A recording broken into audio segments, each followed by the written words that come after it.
Bismillahirrahmanirrahim. Assalamu alaikum. Dear students, welcome to our next exciting lesson of the Unit 4 Hobbies. In previous lesson, you learnt about different hobbies. You have learnt new vocabulary words through vocabulary focus, and we have tried to understand and answer the question through comprehension focus. In today's lesson, we are going to learn some more interesting things. So let's start our today's lesson with listening and speaking focus on page number 21. जी हाँ, listening and speaking focus से आप अपनी English language skills को improve कर सकते हैं। तो start करते हैं। इन क्वेश्चंस को आपने समझना और अपने पार्टनर यानी बहन, भाई, अम्मी, अबू के साथ वर्बली प्रैक्टिस करना है, अपनी नोटबुक पर आंसर नहीं करना। So let's start our listening and speaking focus. The first question is, how much time do you spend on your hobby? How much time do you spend on your hobby? आप अपनी hobby को कितना time देते हैं?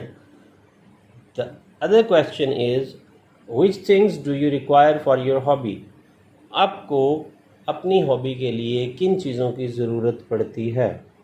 तो इन questions को आपने अपने बहन, भाई, अम्मी या अबू के साथ वर्बली प्रैक्टिस करना है। इससे आपकी लिसनिंग एंड स्पीकिंग स्किल्स मज़ीद इम्प्रूव होंगी। Very good. Let's move to our next task on page number 21, also on phonics focus. Today we'll practice long vowel sound of letter O. जी हाँ, आज हम बात करेंगे long vowel sound of letter O पे। O एक vowel है।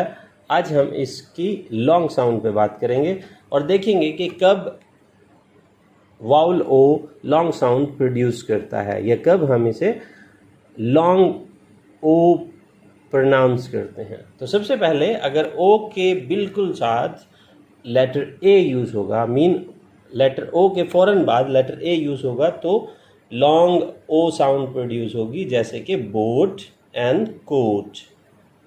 जी, और अगर लेटर ओ के बिल्कुल फ़ौरन बाद लेटर डब्ल्यू यूज़ हो तो फिर भी लेटर ओ की लॉन्ग वाउल साउंड प्रोड्यूस होगी, जैसे कि ग्रो एंड सो।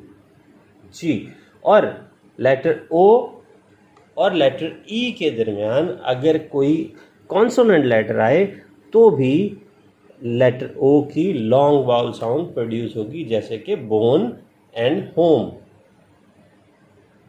जी, तो अब हम इसे थोड़ा सा एक्सरसाइज करते हैं with part number 2। Make different words with the given sounds. In the first column O A, in the second column O W and in the third column O E. So let's start with the first column O A. The first letter is board, the other one can be coal, and the last one can be soap.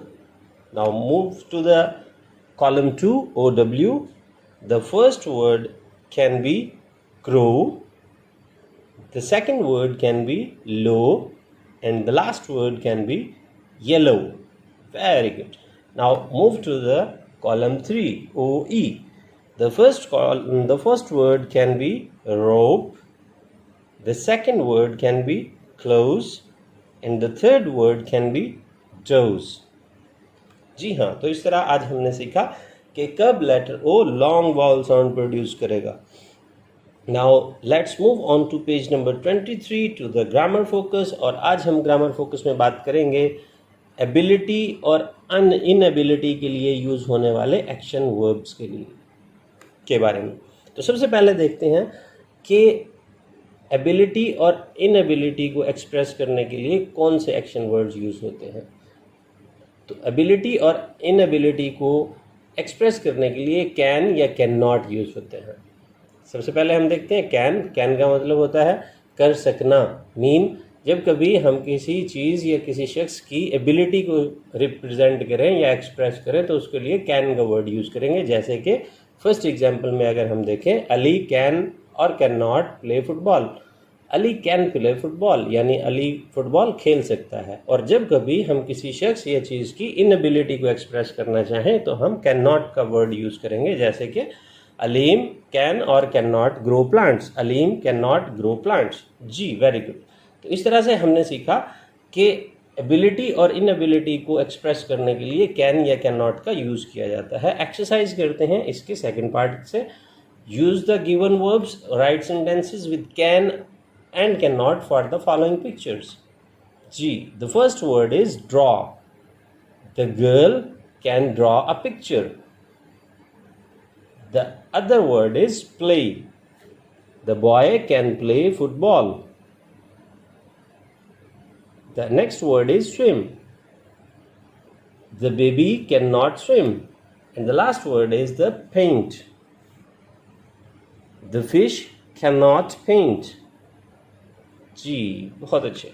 तो अब हम चलते हैं writing focus पर on page number 24। Writing focus पे आपने pictures को देखना है और उनकी हॉबीज़ राइट डाउन करनी है। जी हाँ, पिक्चर्स को देखना है और उनकी हॉबीज़ राइट डाउन करनी है। और नेक्स्ट पार्ट में आपने अपनी हॉबी के बारे में कुछ सेंटेंसेस लिखने हैं।